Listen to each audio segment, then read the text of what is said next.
Então eu queria convidar no palco a Viviane Mosé para falar sobre mulher e educação.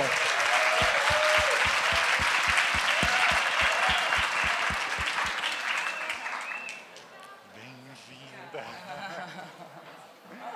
É tudo seu, por favor. Primeiro uma aguinha.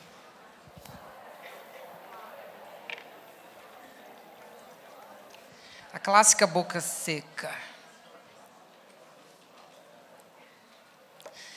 Queridos e queridas, antes de tudo é um prazer estar nessa cidade que eu amo tanto, São Paulo. Bela cidade.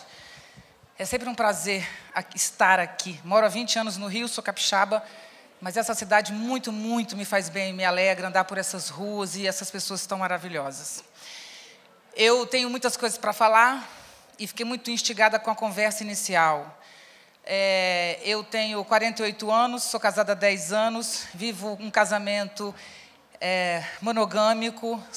Quando eu era criança, eu fui criada para ser livre, sozinha e sem filhos. Vivi minha vida oprimida por essa liberdade que para mim foi insustentável. Eu acreditei piamente nessa liberdade.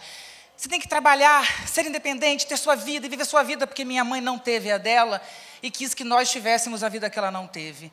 Felizmente, aos 38 anos, eu mudei essa história com muita dificuldade e fui mãe aos 40. E eu vivo exatamente o oposto do que a gente estava conversando aqui antes. Eu vivo a liberdade de entender que liberdade é, de fato, uma palavra vazia. A vida não é livre e ninguém é livre, muito pelo contrário. O ser humano é feito de barreiras e limites. São os limites que nos potencializam. Por exemplo, uma hidrelétrica. Uma hidrelétrica é feita de um rio que corre. Se o rio apenas corre, ele apenas corre. Mas se o rio não pode correr, porque ele foi impedido por uma barreira, ele pode se potencializar em hidrelétrica. Então, a fidelidade é um acordo, não é moral, não é religioso, mas é um acordo que a mim muito me potencializa. Ser mãe e abrir mão de tantas coisas que eu abri na minha vida, talvez seja a coisa mais alegre e feliz da minha vida. Eu adoro batom, eu adoro cuidar do meu cabelo, adoro fazer dieta, e há 10 anos não frequento uma academia, malho, brincando na sala, andando nas esteiras do aeroporto, respirando e comendo vida. Eu venho aqui para falar de educação. Eu estava com o discurso pronto, não tinha essa prévia. E o meu discurso diz o seguinte: o mundo não se divide entre homens e mulheres.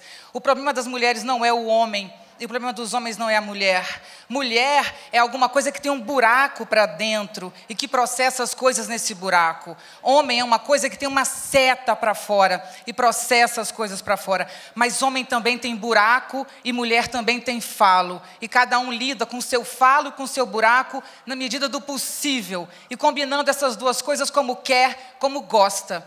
Mas para viver o falo e o buraco, é preciso existir a reflexão, o pensamento, o olhar para si próprio. E aí vem minha questão com a educação. Nós vivemos em uma sociedade que não pensa nem homens, nem mulheres. A filosofia, vocês sabem, é uma história de homens.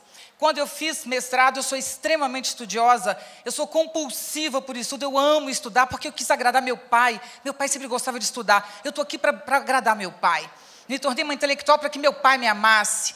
E aprendi com muito gosto essa coisa de estudar. Mas quando eu, a melhor aluna da minha universidade, fui fazer prova para professora numa grande universidade federal, para professor substituto, fiquei reprovada na entrevista, porque me acharam muito sensual. Você pode ser bonita, mas você não pode ser sensual se você quiser ser uma professora e uma pensadora.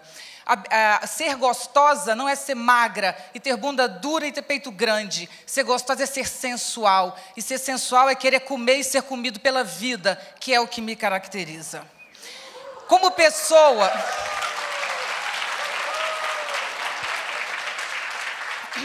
Eu como todo dia a vida, por isso eu preciso comer pouca comida. Eu preciso sempre de um espaço vazio no meu estômago para caber vocês, porque eu vou sair daqui carregando vocês e tudo que eu ouvi nessa mesa.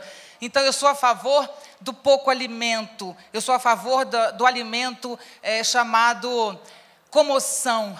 Ontem eu escrevi uma coisa: eu sou movida a vapor de vida, eu sou uma locomovida. Eu sou uma locomovida, sou movida a vida, a vapor, a gente, a coisas, como as coisas, e sou o tempo todo comida por elas. Por isso que eu acho que eu sou gostosa. E muito. Agora eu vou ter que correr para falar do que eu ia falar, que não era isso.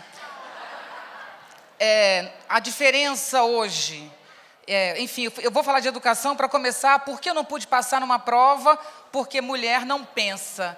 Aí eu pensei, dos anos para cá, eu pensei, não é a mulher que não pensa. O ser humano não pensa. Então, minha questão não é mulher, minha questão é o ser humano. Isso me interessa profundamente. É isso que eu acho que a gente tem que acabar, porque discutir homem e mulher ainda é uma segmentação do discurso. O ser humano é meu problema. Bom, o que eu penso sobre isso? No Brasil, a diferença no IDEB, que é o Índice de Avaliação da Educação Básica, a diferença entre escolas particulares e públicas é de apenas 30%. As particulares são apenas 30% melhor do que as públicas, sendo que a escola particular já recebe uma criança que os pais são alfabetizados e os avós, uma criança que visita parques e museus, uma criança que sabe falar e não tem fome. A escola pública brasileira recebe crianças com fome, que estão expostas à violência, à bala perdida, filhos e netos de analfabetos. Então, a nossa escola particular é muito pior do que a nossa escola pública. Nossas lideranças são péssimas, nós formamos a nossa elite de uma maneira insuportavelmente sem pensamento. E isso a gente vê todo dia nos jornais, nas manchetes, que você citou, o que vale. Ninguém pode comprar uma revista que em 8 minutos vai perder a barriguinha, ou uma revista que vai te ensinar a ser feliz. Então, nós somos uma cidade que não pensa. E a gente pode analisar isso de uma maneira rápida e curta, que é, no século XIX, ninguém tinha orgulho em estudar no Brasil, estudava na Europa medicina e direito. Nós somos, como vocês sabem, um país colonizado, um país explorado durante muito tempo, ou explorado por outros países, Portugal ou outros países que nos exploraram, que eu não vou aqui expor essa parte menos óbvia, mas sempre fomos explorados. Depois por os nossos coronéis do café, do cacau, do açúcar, do leite. Mas, na década de 50, o Brasil começou a pensar, começou a exercer cidadania, e nós tínhamos uma escola pública de qualidade, com filosofia, com sociologia, com história. Nós tínhamos um ensino médio, que era chamado, por exemplo, de clássico, onde você estudava latim, onde você estudava francês e espanhol. Acontece que essa escola era uma escola elitista. No 4º ano, você tinha que fazer vestibular para ir para o 5º. Era admissão. Era uma escola ótima, mas era uma escola para poucos.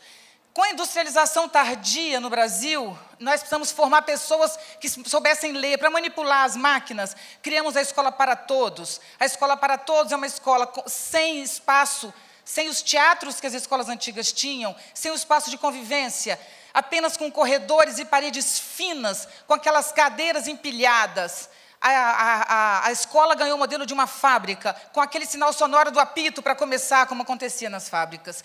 E uma educação como linha de montagem, português, matemática, história, geografia, ciências, onde a vida é fragmentada e perdemos absolutamente a noção do todo. De propósito, nós fomos fragmentados, como até hoje continuamos fragmentando, por exemplo, a vida entre homens e mulheres. É o que nos caracteriza. Acontece que não pouco isso aconteceu. Nós tivemos o regime militar no Brasil. O regime militar, que foi o perigo vermelho no mundo inteiro, não apenas no Brasil, foi contra quem, se não um grupo de pessoas que, bem ou mal, independente se aquilo era a melhor ou não saída, propôs pelo pensamento uma mudança na sociedade. Quem foi perseguido no regime militar? Quem lutou? Os professores, os estudantes, os intelectuais, os jornalistas, quem pensava? Durante 20 anos foi proibido pensar na sociedade brasileira. E isso se estabeleceu na escola. A escola brasileira é uma escola onde o currículo se chama grade, onde o conteúdo se chama disciplina. Língua portuguesa é chamada de disciplina. Mas nós também temos a prova, que ao invés de ser uma avaliação, a prova é aquilo onde você já chega culpado, tendo que mostrar o contrário. A escola brasileira é uma escola que produz e reproduz passividades. Passar no vestibular é saber decorar o que nós temos no Google, o que nós temos em qualquer celular ridículo, um celular, 1,3 celular por habitante no Brasil. Mas nós ainda decoramos coisas inúteis para um vestibular que é completamente o jogo da inutilidade. As coisas importantes que aprendemos na vida não foram na escola, foram nos corredores, foi brincando com os amigos. Um amigo diz para você, lê Simone de Beauvoir, outro diz, lê Nietzsche.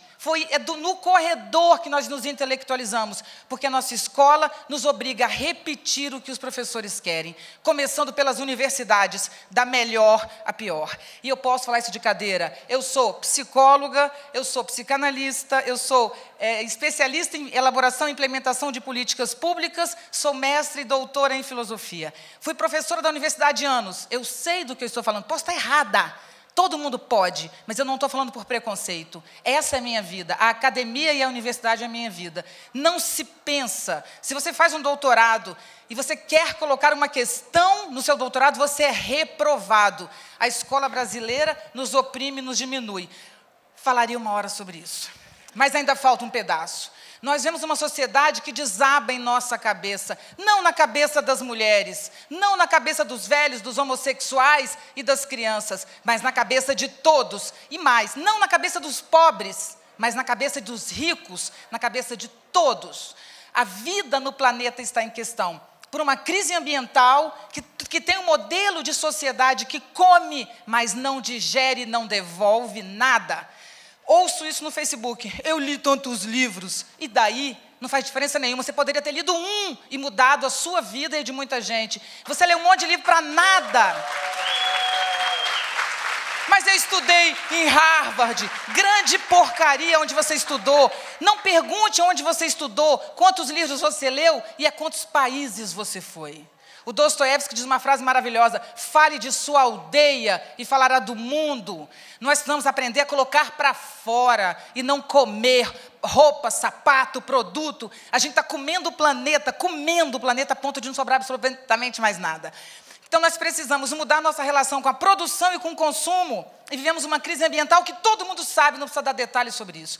Nós vivemos uma crise tecnológica, uma crise excelente que vem da tecnologia, que mudou a relação de poder, de um poder piramidal em que o rei era ao mesmo tempo faraó no Egito, para um poder em rede, onde a Luísa do Canadá pode ter tanta importância quanto o discurso do presidente Obama naquele mesmo dia. Tem poder quem agrega, quem produz conteúdo, e a rede já permite isso. Nós vemos uma hierarquia ainda assim, e sempre teremos hierarquia, sempre teremos diferenças de grau e de um dominando o outro, mas é uma diferença que se dá na horizontalidade. Ao mesmo tempo, isso colocou em questão os poderes econômicos. E nós temos hoje países como os Estados Unidos e um continente como a Europa, né, em franca decadência econômica, enquanto a China, até a semana passada, estava em primeiro lugar nas Olimpíadas. Quem tem quase 50 anos como eu sabe que isso é a maior piada que a gente já podia ter ouvido. Da mesma maneira, o Brasil ser apontado como liderança internacional e está galgando para a 5ª economia mundial. Então, o Brasil, que nasceu para ser submetido, que nasceu para chamar conteúdo de disciplina e dizer sim, senhor, sim, senhora, para o professor, para o pai, para o patrão e para o Estado, esse Brasil hoje é chamado a liderar. Então, o mundo quer que o Brasil lidere, mas nós não temos liderança para isso. Apesar da nossa educação, mesmo com essa educação, nós temos uma população criativa, bela, inteligente, corajosa. Eu estou chegando de Orlando, fui à Disney com meu filho. Andar nas ruas de São Paulo foi quase um beijo na boca depois de vir de Orlando. Quanta gente linda na rua, cada um de um jeito, cada um de um modo. Mas nós adoramos aquela organização, aquelas ruas enormes e aquelas pessoas que, com uma arma na mão, atira e mata 30 pessoas sem saber exatamente por quê. Nós temos que salvar o nosso crescimento para que ele não seja apenas econômico e não nos coloque no rumo da imbecilidade. Nós temos que trabalhar para ter uma sociedade que pensa. Nós só vamos trabalhar com a diferença, Laerte, Sônia, Maria, todo mundo pensa diferente ou que pensa igual, ou que... A diferença só é possível no mundo, homens e mulheres serem o que eles querem ser, da maneira que quiserem juntar o seu falo com o seu buraco. Nós só vamos ter isso numa sociedade que elabora, que sente, que digere. E isso não existe no mundo. E talvez no Brasil, especialmente depois da Semana de Arte Moderna de 22, a gente tenha descoberto a nossa característica própria. Nossa característica própria é nos misturar. É o brega e o chique, é o eletrônico e o tamborzinho tocado na esquina, é o pinguim em cima da geladeira misturado com a elegância de um espaço como esse. O Brasil é o país da diferença, apesar da nossa educação castradora e submissa. Então, o que eu gostaria de terminar minha fala, que já estou no fim, é que a gente deveria pensar que ou mudamos o nosso modelo de ser humano, ou não haverá mais ser humano. Ou mudamos a nossa relação com a vida, ou não haverá mais vida. E para terminar, nós só vamos mudar a nossa relação com a vida quando a gente entender que a felicidade não existe, nem muito menos a liberdade. O que existe é intensidade. A intensidade é o que a gente deve buscar. E a intensidade existe tanto no homem quanto na mulher, tanto na alegria quanto na dor, tanto no ganho quanto na perda. Muito obrigada.